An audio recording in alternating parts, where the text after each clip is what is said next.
भाई मेहनत करके बहनों को बताएं कि हमने शर्म व हया के साथ रहना। भाई समझाएं और उनके ज़हन में बात उतारें। जलाल नहीं करें, गुस्सा नहीं करें, डंडा नहीं दिखाएं।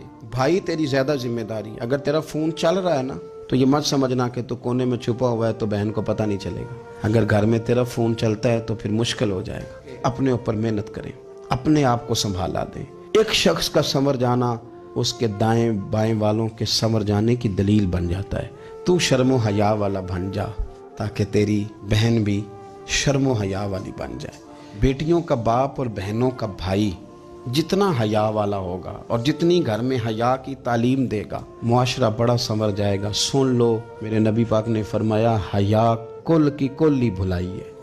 हया में भलाई ही भलाई है। यानी हया वाले हो गए तो भलाई वाले हो गए, हया वाले हो गए तो खैर वाले हो गए, हया वाले हो गए तो अल्लाह ने बड़ा कुछ दे दिया।